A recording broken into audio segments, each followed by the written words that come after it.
आप सभी लोगों को एक बार फिर से हम सादर जय गुरुदेव कहते हैं। स्वामी जी महाराज, बाबा जय गुरुदेव जी महाराज, उनके जीवन लीला का यह तीसरा भाग है। इसके पहले वाले भाग में आपने यह देखा होगा कि स्वामी जी घर से भाग चुके थे और एक अरहर के खेत से भागते हुए उनके पैरों में खूंटी चुभ जाती है, जो उनके पैरों के आर पार हो जाती है और जिस वजह से उनको काफ़ी तकलीफ़, काफ़ी दर्द हुआ।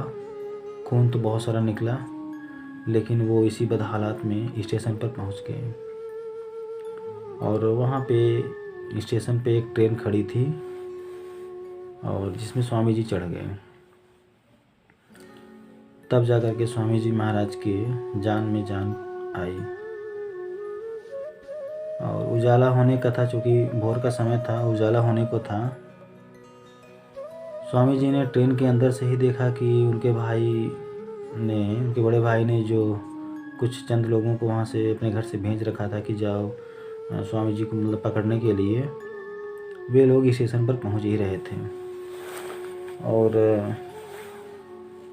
क्योंकि ट्रेन छूट चुकी थी और इस वजह से उन लोगों ने स्वामी जी को देखा नहीं और पकड़ भी ना पाए। स्वामी जी घर छोड़ने की इस घटना को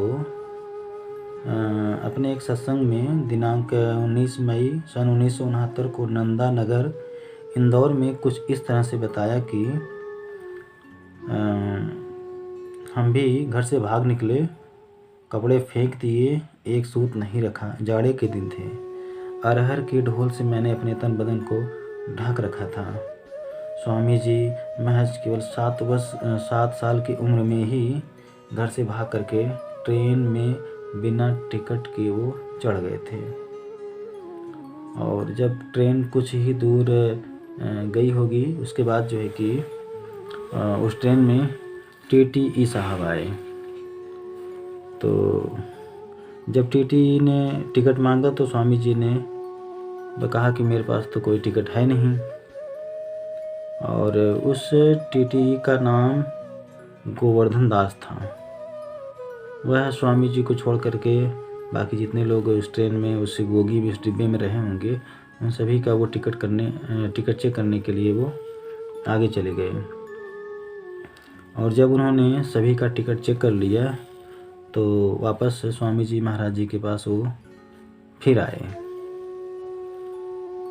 जब उन्होंने नंग धड़ंग एक अबोध बालक को उस हालात में देखा तो वो समझ गए कि बच्चा अपने घर से शायद भाग करके ही आया है और अनुमान यह है कि यह घटना सन 1933 के महीना नवंबर या दिसंबर की रही होगी, क्योंकि उसमें कड़ाके की ठंड पड़ रही थी। फिर टीटी ने स्वामी जी से पूछा कि क्या आप घर से भागे हो? तो स्वामी जी ने कहा कि हाँ।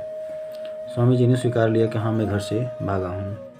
तो फिर टीटी ने घर से भाग जाने का कारण स्वामी जी से पूछा तो स्वामी जी ने पूरा हाल बयान कर दिया।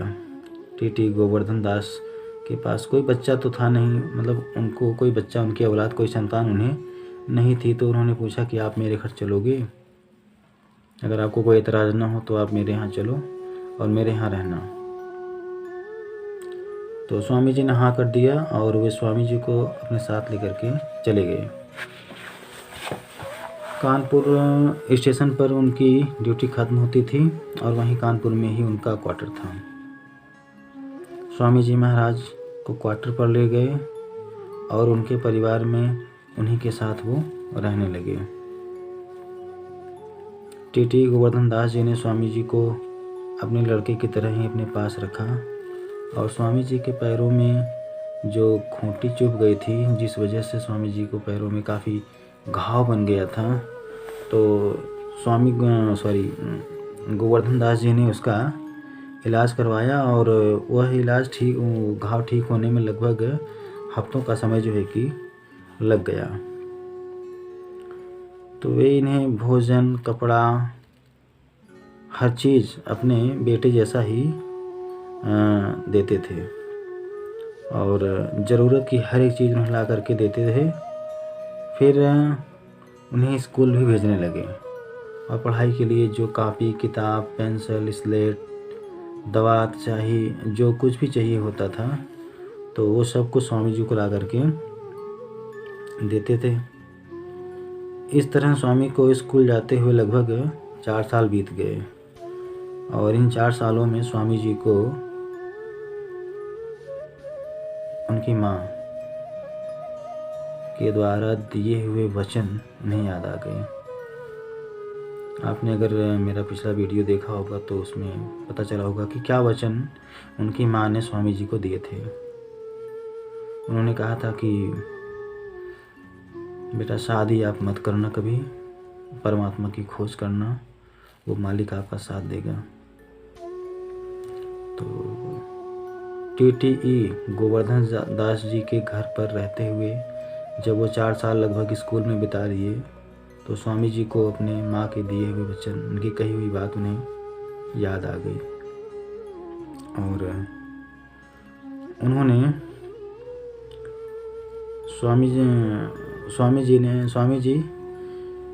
ने गोवर्धन दास जी को ये बात बताई कि मेरी माँ ने मुझे इस तरह से कहा है और अब मैं यहाँ से जाना चाहता हूँ, मैं आपसे विदा लेना चाहता हूँ। तो TTE गोवर्धन दास जी काफ़ी सूझबूझ के व्यक्ति थे, तो उन्होंने जो है कि स्वामी जी के उस बालहट को समझा, बालहट कह लें या कोई गूढ़ हकीकत कह लें, उन्होंने उनको समझा और उन्होंने उनको रोका नहीं। उन्होंने आज्ञा दे दी कि आप अपने रास्ते पर आगे जा सकते हो। और इस तरह से स्वामी जी गोवर्धन दास जी का घर छोड़ दिए और परमात्मा की खोज में वो निकल पड़े। और बताया जाता है कि वह वर्ष 1937 या 38 का रहा होगा और स्वामी जी की उम्र उस समय लगभग 12 साल की रही होगी।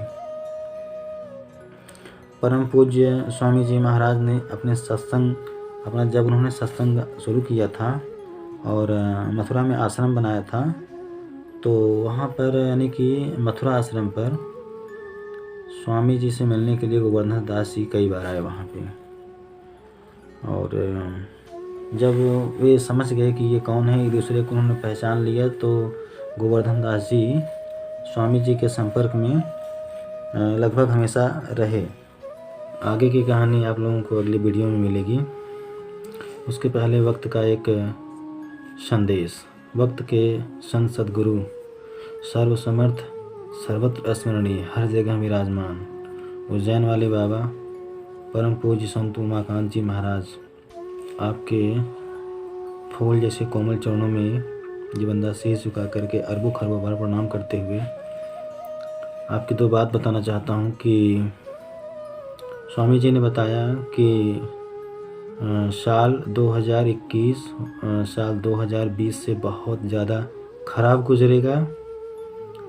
इसमें अनेक प्रकार की बीमारी, जानवर से संबंधित, इंसान से संबंधित, भूकंप, ओलावृष्टि, बाढ़ और बहुत प्रकार की समस्याएं इसमें बहुत ज़्यादा आएंगी, जिस वजह से 2021-2020 से भी ख़राब गुजरेगा। तो स्वामी जी महाराज जी ने हर इंसान को, हर जीव प्राणी को अपनी बचत करने के लिए, भौतिक बचत करने के लिए जय गुरुदेव नाम की धुन 24 घंटे में कम से कम 2 घंटे सपरिवार आप बैठ करके करेंगे तो आपको आपके हर एक मुसीबत में फ़ायदा लाभ ज़रूर मिलेगा। यह वक्त का संदेश है और सोचा कि आप लोगों को भी बताता चलूँ। जिन भाई बहनों को, जो हमारे व्यूअर्स हैं, जिन्हें हमारी ये बात अच्छी लगी हो तो आप स्वीकार कीजिएगा, और अगर न अच्छी लगी हो तो हम आपसे माफ़ी मांगते हैं। मिलते हैं अगले वीडियो में, तब तक के लिए जय गुरुदेव।